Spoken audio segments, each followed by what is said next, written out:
ઠાકોરજીને જગાવતા પહેલા યમુનાજીનું સ્મરણ કરાય છે. તિહારો દરસ મોહી ભાવે આદિ પદો ગવાય છે. યમુનાજીનું સ્મરણ કરવા માત્રથી આ અંતઃકરણમાં ઠાકોરજીનો ભાવાવેશ થાય છે અને પછી આ દેહ ભગવત સેવાનો અધિકારી થાય. યમુનાજીને યાદ સ્મરણ કરવા માત્રથી તનુ નવત્વ મેતાવતા શ્રી યમુનાજી તનુ નવત્વનું દાન કરે છે. યમુનાષ્ટકના એ શ્લોકોને યાદ કરીએ કે જે કિશોરીબાઈના મુખમાં આવતા હતા. વિશુદ્ધ મથુરા તટે સકલ ગોપ ગોપી વૃતે. યાદ કરીએ કિશોરીબાઈ की कथा.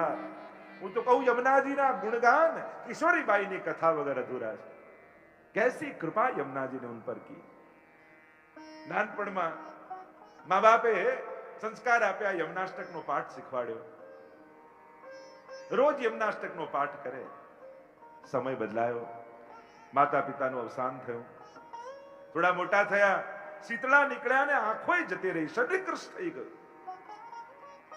વિસ્મૃતિ થઈ ગઈ.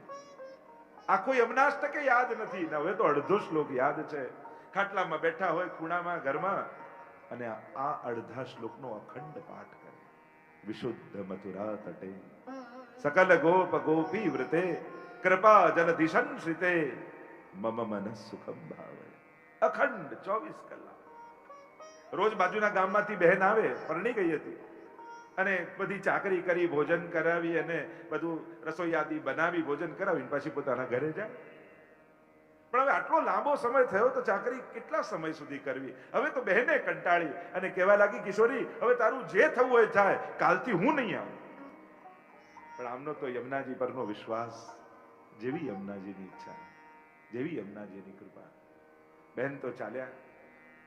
બીજા દિવસની સવાર પડી અને ચિંતા થઈ યમુનાજીની. આમના મુખમાં તો અખંડ યમુનાષ્ટક છે. બપોરનો સમય થયો ને દરવાજો ખટખટ્યો. કિશોરીબાઈને તો આંખની જ્યોતિ જ નથી, દેખાતું નથી. દ્વાર ખોલ્યું. કોણ છે પૂછ્યું. અવાજ આવ્યો, તારી બહેન. અને ધીમે રહીને યમુનાજીએ મસ્તક પર હાથ ફેરવ્યો. રૂવાડે રૂવાડે રોમાંચ થઈ ગયો કિશોરીબાઈ. કહું, બહેન, આજે તમારો સ્પર્શ મને એવો લાગે છે જાણે યમુનાજી મારા મસ્તક પર હાથ મૂકી.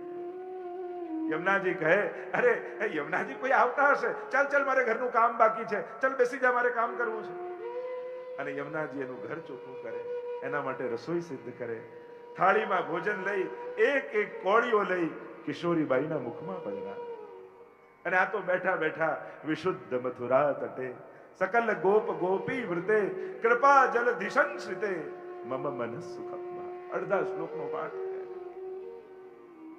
અને યમુનાજી રોજ ચાકરી કરવા આવે, રોજ ભોજન બનાવે. આ તો સાંભળ્યું હતું કે ભક્ત ભગવાન માટે કરે. આવું તો પુષ્ટિ માર્ગમાં જ થાય જ્યાં ભગવાન ભક્તની ચાકરી કરવા માટે આવે. એકવાર એ ગામમાં ગુસાઈજી પધાર્યા. અને ગુસાઈજી પધાર્યા અને એમને ખબર પડી કે કિશોરીબાઈની ચાકરી કરવા તો યમુનાજી આવે. પધાર્યા કિશોરીબાઈને ત્યાં. કિશોરી, તને ખબર છે કે તારી ચાકરી કોણ કરે છે? હા, મારી બહેન રોજ આવે છે, મને ભોજન સિદ્ધ કરે, મને ભોજન કરાવે, ઘર ચોખ્ખું કરે. ગુસાઈજીએ કહ્યું, એ તારી બહેન નથી, એ તો તારી માં શ્રી યમુનાજી પધારે છે તારા. અને સાંભળતાની સાથે પોક મૂકીને રડતા રડતા કિશોરીબાઈ નીચે પડી.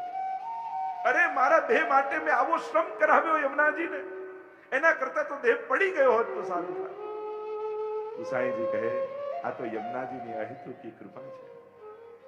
તનુ નવત્વની પ્રાપ્તિ થઈ કિશોરીબાઈને અને યમુનાજીની સેવા ગુસાઈજી પધરાવી. પ્રસંગ તો ઘણા છે, પણ આવા તનુ નવત્વનું દાન આપનારા શ્રી યમુનાજી છે. અલૌકિક સામર્થ્યનું દાન આપનારા શ્રી યમુનાજી છે. જ્યારે પણ એમ થાય ને, હવે ઉંમર થઈ ગઈ, હવે ચલાતું નથી, હવે સેવા કેમ થશે. મેં તો ઘણા એવા વડીલોને જોયા છે, એમ દેખાતું ના હોય પણ સેવામાં જાય ને ત્યારે સોયમાં દોરોય પરોવી લે, માળાએ બનાવી લે, શિંગારે કરી લે, પણ પાછા સેવામાંથી બહાર આવે એટલે દેખાતું બંધ થઈ જાય. એમ પગે ન ચાલતા હોય પણ સેવામાં જ્યારે સ્નાન કરીને જાય ત્યારે યમુનાજીની કૃપાથી એવું સામર્થ્ય, એવું તનુ નવત્વ આવી જતું હોય છે. આ યમુનાજીની કૃપા છે. શ્રી યમુનાજી કેવા છે તો કહું, નિષદીના પ્રાણપતિ આય હિયમે બસે. સ્વયં યમુનાજીના ગુણગાન માત્રથી ઠાકોરજી હૃદયમાં આવીને વસી જાય છે. એ પ્રાણપતિ હૃદયમાં આવીને વસી જાય છે, કારણ કે અંતઃકરણને વિશુદ્ધ કરનારા શ્રી યમુનાજી છે. જોઈ ગાવે સુજસ ભાગ્ય તિનકે. જે આઈ સુયશને ગાય છે, જેના સૌભાગ્ય ઉઘડ્યા હોય, જેનો ભાગ્યોદય થયો હોય, એના જ મુખમાં ભગવત નામ આવી છે, એના જ મુખમાં યમુનાજીનું નામ આવ્યું છે. આ સરળ નથી.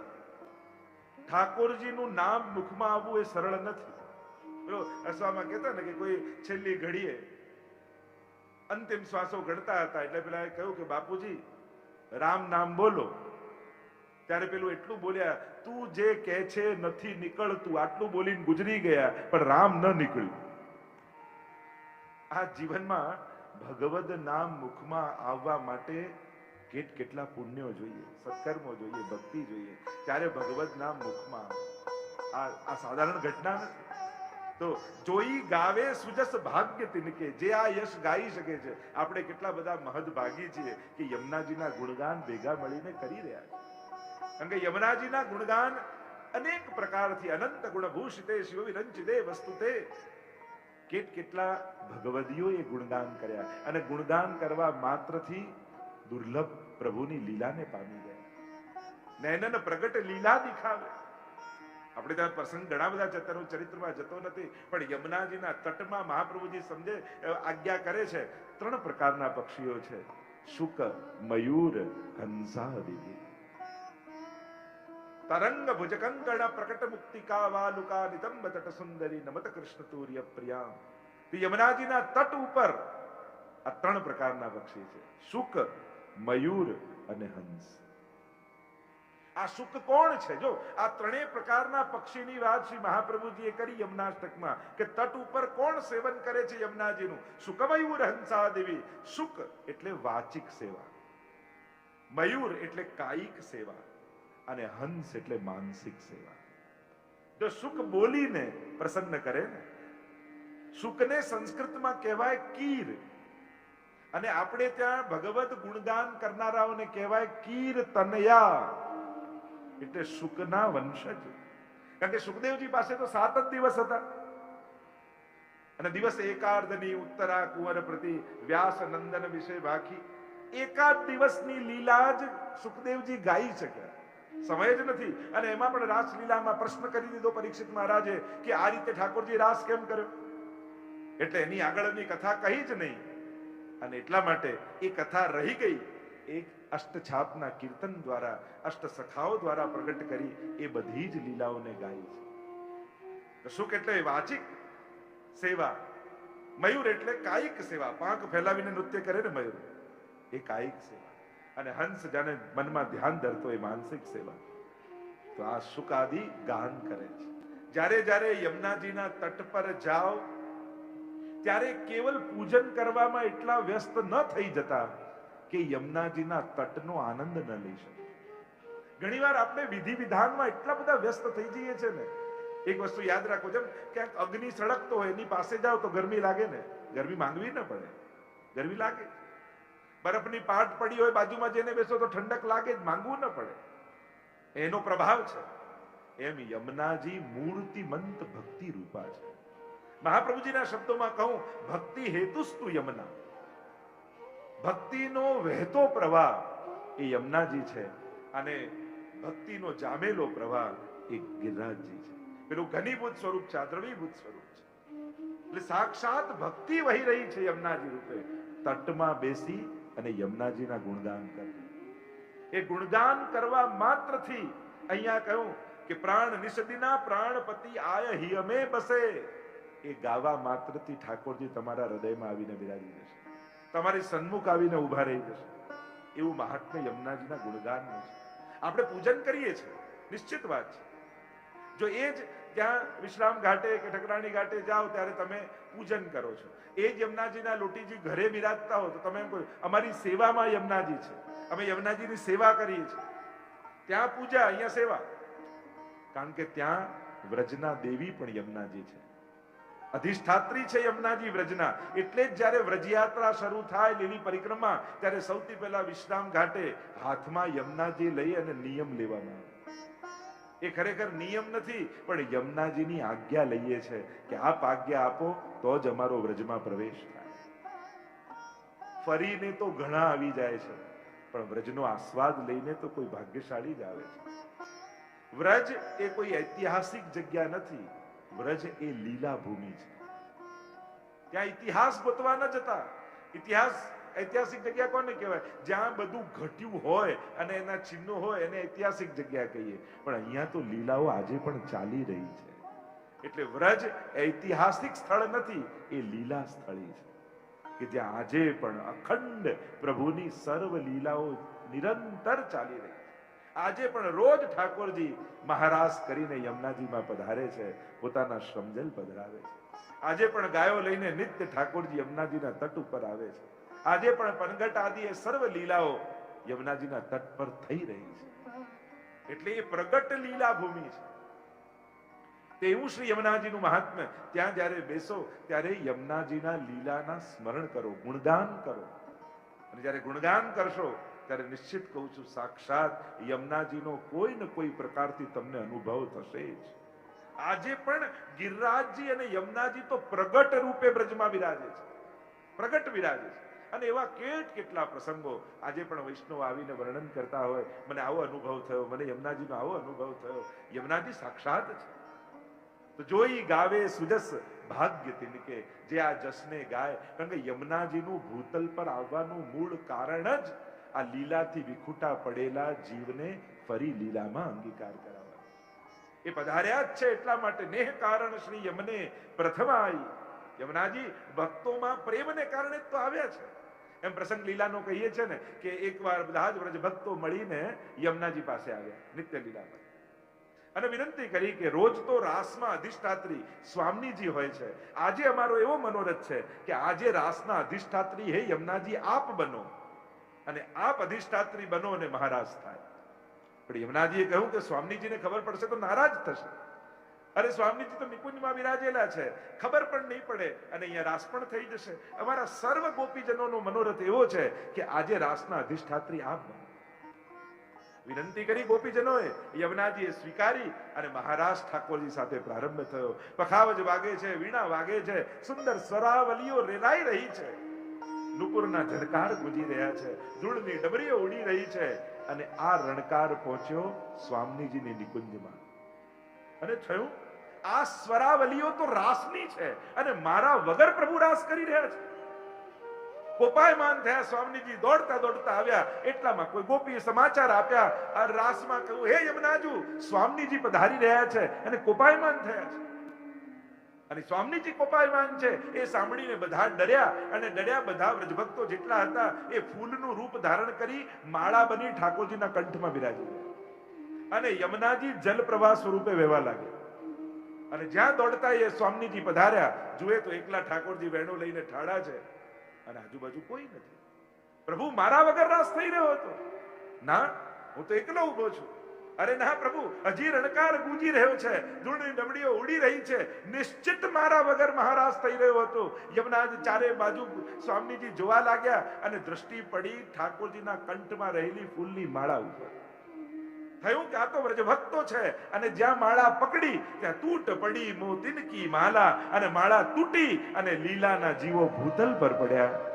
અને ભૂતલ પર પડ્યા ત્યારે યમુનાજીને એમ થયું કે મને સુખ આપવા માટે આ વ્રજભક્તોને આ દુઃખ ભોગવવું પડ્યું કે નિત્ય લીલા ધામ છોડી અને વિખૂટા પડ્યા અને ભૂતલ પર પડ્યા છે. તો હું સંકલ્પ કરું છું, જ્યાં સુધી એક એક દૈવી જીવને ફરી લીલામાં પ્રાપ્ત ન કરાવી દઉં ત્યાં સુધી હું પણ ભૂતલ પર વાસ કરી. અને એટલા માટે નેહ કારણ શ્રી યમને પ્રથમ આઈ, ભક્ત કે ચિત્ત કી વૃત્તિ સબ જાન કે તાતે અતિ આતુર જુદાઈ. એ ભક્તના ચિત્તની વૃત્તિને જાણે છે યમુનાજી કે આ ભલે સંસારમાં ગમે તેટલો સુખી થયો પણ આનું સુખ તો ઠાકોરજીની લીલામાં છે, પ્રભુની સેવામાં છે. એને સંસારમાં આનંદ નહીં આવે જ્યાં સુધી એનો ભગવત સંબંધ નહીં થાય. અને એટલા માટે જ જ્યારે જ્યારે જીવનું બ્રહ્મ સંબંધ થાય છે ત્યારે સૌથી વધારે આનંદ કોને થાય? ઠાકોરજીને. महाप्रभु जी ने, वैष्णव ने, ना यमुना जी ने ब्रह्म संबंध होत या जीव को तब ही इनकी भुजा बाम भर के दौर कर शोर कर जाए पिए सो कहे अति ही आनंद मन में जो हर के।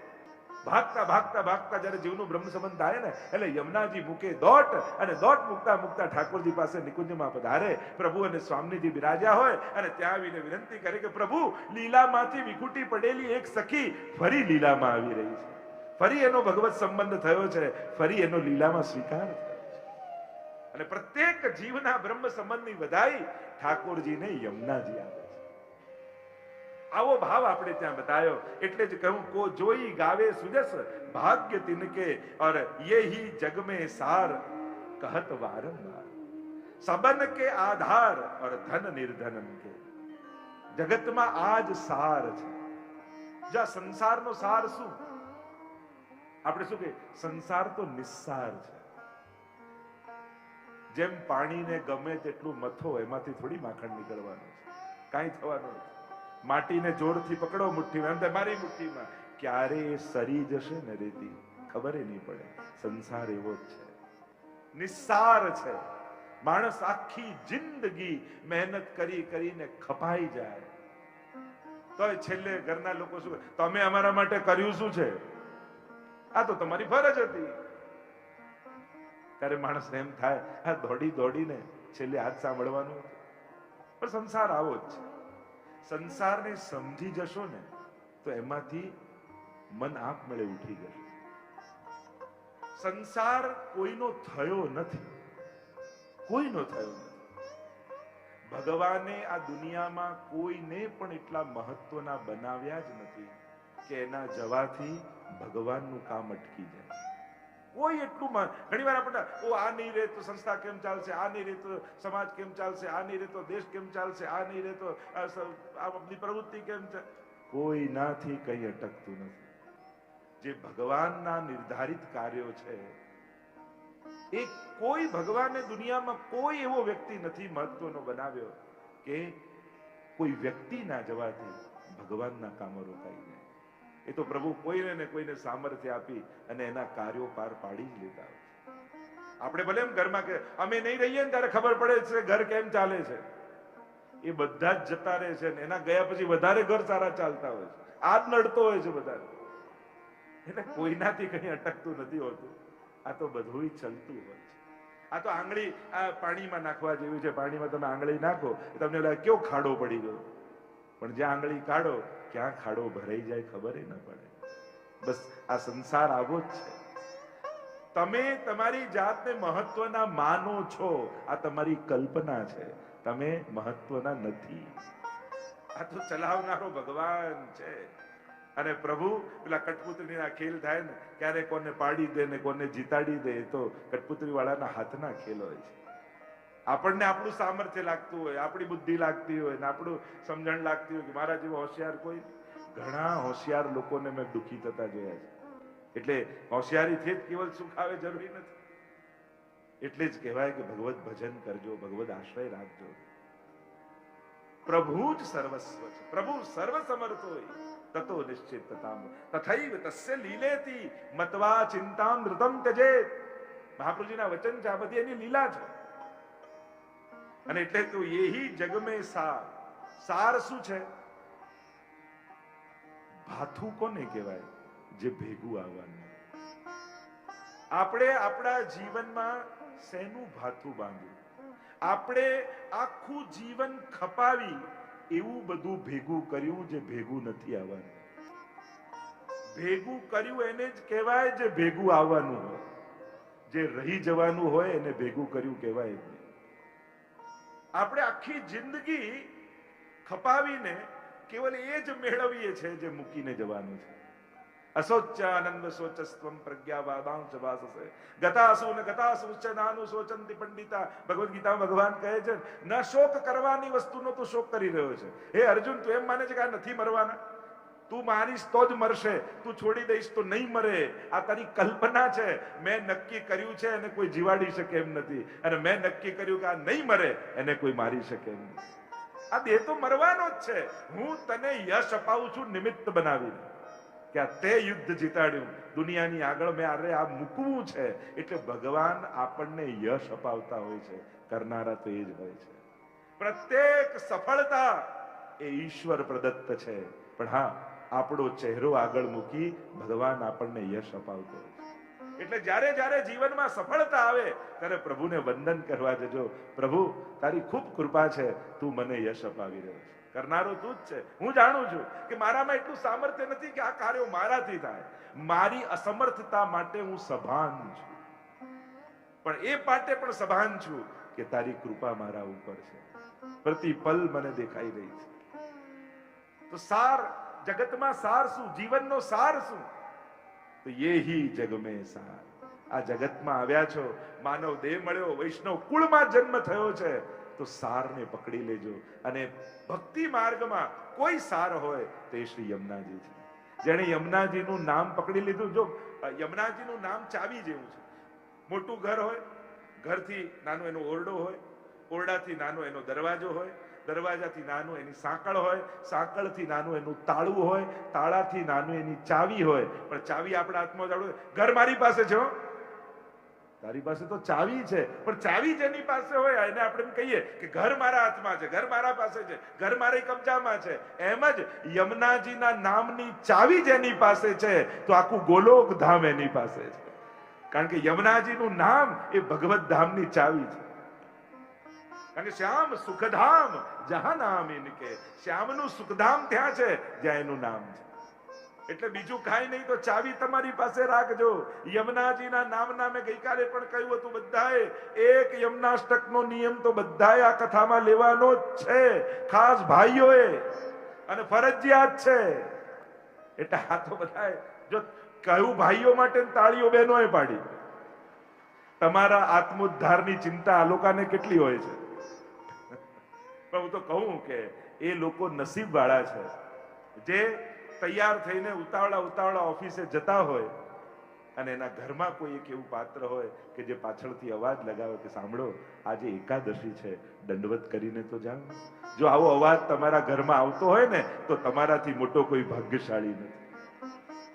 અને તમને એવો કોઈ એક જીવન સાથી મળ્યો છે જે તમારું લૌકિક તો સાચવે છે, પણ તમારા આત્મોદ્ધારની પણ જેને ચિંતા છે, તમારું કલ્યાણ થાય એની પણ એને ચિંતા છે. જો આવું પાત્ર ઘરમાં મળ્યું છે તો પોતાની જાતને ભાગ્યશાળી માનો. કહ્યું યહી જગ મેં સાર સબન કે આધાર. કહત વારંવાર કહું છું કે આ સાર છે. અને સબન કે આધાર ધન નિર્ધન કે, બધાનો આધાર આ છે.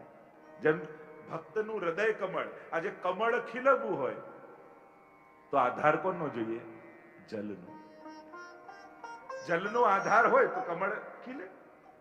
ગોપાલલાલજીના વચનામૃતોને યાદ કરું કે કેવા સત્સંગ અને દુસ્સંગની જયારે આપ વાત કરી રહ્યા છે ગોપાલલાલજી આપના વચનામૃતમાં, કે જલમાં કમળ ખીલે તો બે જીવો એની પાસે આવે. એક દેડકો હોય, એ કમળમાં ચોટેલા કાદવને જ ખાતો હોય. કે ભગવાન કમળ આટલું સુંદર ખીલ્યું, એનું મકરંદ આટલું સુંદર છે, એની સુગંધ આવી છે, એનો રસ આવો છે, પણ એને એનો રસ કેવો એનું ભાને ન હોય, એટલે કાદવમાં પડ્યો હોય. પણ દૂર રહેલો ભમરો એ સુગંધને ઓળખી જાય અને ઉડતો ઉડતો આવી કમળના રસને લઈને જતો હોય. એમ જ આ દુસ્સંગ અને સત્સંગનો આ ફરક છે. ભલે બધી જ અનુકૂળતા મળી છતાંય દુસ્સંગી જીવ મંદિરમાં જઈને પણ પ્રપંચને શોધી લે, અને સત્સંગી જીવ સંસારમાં લગ્નની પાર્ટીમાં ભેગા થયા હોય તોય સત્સંગ કરીને ઘરે આવી જાય. મૂળ વાત છે તમારી આંખો શોધે છે કોને. લગ્નમાં કોઈ રિસેપ્શનમાં મળ્યા હોય તો ખબર છે 3 દિવસની યમુના ગુણગાનની કથા છે, કાલે આવજો. ગઈકાલે તો આવી ચર્ચા થઈ, ગઈકાલે તો યમુનાજીનું આમ વાત થયું, મળ્યા હતા લગ્નમાં પણ વાત થઈ સત્સંગની. અને ઘણી વાર એમ થાય સત્સંગના પંડાલમાં ભેગા થયા હોય, પેલાના લગ્નમાં આવવાના છો ને, વાત થાય લગ્નની. એટલે મૂળ વાત એ છે ક્યાં કોને કઈ રીતે મળીએ છે એ મહત્વનું છે. 2 જણા દિલથી મળે તો મજલિસ છે મરીઝ, અને દિલ વિના લાખો મળે એને સભા કહેતા નથી. સુંદર વાત ગોપાલલાલજી આપના વચનામૃતોમાં સમજાવે છે, અને આગળ પણ બહુ અદ્ભુત ચર્ચાઓ કરી છે. અહીંયા સબન કે આધાર ધન નિર્ધન. અને આધાર કેવો? નાવમાં બેસીને પાર ઉતરતા હોય એમ નહીં. કઈ રીતે આધાર પકડવો? મધ દરિયે નાવ તૂટી જાય અને ડૂબતા ડૂબતા એક લાકડું હાથમાં આવી જાય અને ત્યારે એને થાય જો આ છૂટ્યું તો ગયો. અને એને પ્રાણ કરતા અધિક એ લાગે કે આ પકડ્યું છે તો છે પ્રાણ, નહીં તો ગયા. બસ યમુનાજીનું નામ એ રીતે પકડ્યું કે આ ભવસાગરમાં ડૂબી રહ્યો છું, પણ યમુનાજીના નામનું આ લાકડું છેલ્લું હાથમાં મારે આવી ગયું છે. જો આને પકડી રાખીશ તો ભવપાર ઉતરી જઈશ, પણ જો આ છૂટ્યું તો ગયો. સબન કે આધાર ધન નિર્ધન. નિર્ધન હોય ને એના ધનને ખર્ચે નહીં, સાચવીને રાખે. ના ના અત્યારે નહીં, પછી જરૂર પડશે ને ત્યારે વાપરીશું, જરૂર પડશે ને ત્યારે જેટલું મળે એટલું ભેગું કરતો જાય. આ નિર્ધનનો સ્વભાવ હોય. એમ આપ નિર્ધનો ના ધન છો. એટલે દરેક ભક્તને એમ થાય શ્રી યમુનાજીનું નામ ખર્ચવા માટે નથી, સંગ્રહ કરવા માટે છે. ભેગું કરતો જાય. એક એક નામ એના માટે ધન છે. અને લેત શ્રી યમને નામ દેત અભય પદદાન. યમુનાજી નું નામ લેવા માત્રથી અભયતાનું દાન. કારણ કે સૌથી મોટો ભય શાસ્ત્રોમાં અને જીવનમાં કહ્યું કે યમનો ભય, મૃત્યુનો ભય એ સૌથી મોટો ભય કહ્યો છે. અને મહાપ્રભુજી આજ્ઞા કરે, એક વાર જેણે જીવનમાં યમુનાજીના પાન કરી લીધા, ન જાતું યમયાતના ભવતિ તે પયઃ પાન. એક વાર જેણે પાન કર્યા એને ક્યારેય યમયાતના થતી નથી. અને એટલે જ કહ્યું લેત શ્રી યમને નામ દેત અભય પદદાન. અભયતા એ બહુ મોટી સિદ્ધિ છે. માણસ જેટલું મેળવતો જાય એટલો ભય વધતો જાય છે. વિચાર કરો, આપણું સામર્થ્ય કોને કહેવાય? કે સમર્થ વ્યક્તિ નિર્ભય હોવો જોઈએ. આપણને એમ લાગે કે સાધન, સંપત્તિ, વ્યવસ્થા, સ્વજન આ બધું ભેગું થાય તો વિચાર કરો, ભય વધે છે કે ઘટે છે? સાચી સંપત્તિ જેને કહેવાય જેના થકી નિર્ભયતા પ્રગટે. તમને બહુ બીક લાગે તો કોનું નામ પુકારો? એ જ સાચો આશ્રય. અરે કોરોનામાં તો બધાએ જોઈ લીધું. પહેલા બધાને એમ તો અરે અમારું તો બહુ મોટું સર્કલ ને બહુ મોટું ગ્રુપ ને અમારે તો ક્યાંય વાંધો ના આવે. એ જ વ્યક્તિએ બધાને મેસેજ કરવા પડ્યા, આવતા નહીં, પોઝિટિવ છું.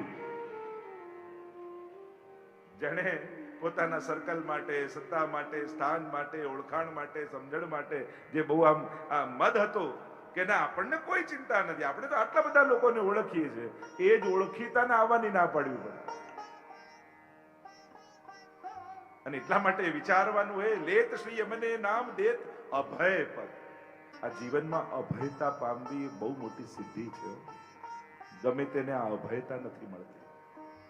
ભાગવતના પણ 5 ફળોમાં એક ફળ કહ્યું છે નિર્ભયતા. ભાગવત સાંભળવાથી નિર્ભય થવાય. અને આ બહુ મોટી સિદ્ધિ છે. આપણને એમ લાગે કયું એવું જીવનનું સાધન, સાધનો સગવડતા આપી શકે, નિર્ભયતા ના આપી શકે. કારણ કે સાધન જતા રહેવાનો ભય નહીં. જે વસ્તુ આવે છે જતી રહેશે એના ભયને લઈને જ આવે છે. અને માણસ ભય સમયે કેવલ ને કેવલ ભગવાનનો આશ્રય કરે છે. અને ભગવદ આશ્રય જ એ જીવને નિર્ભયતા આપી શકે.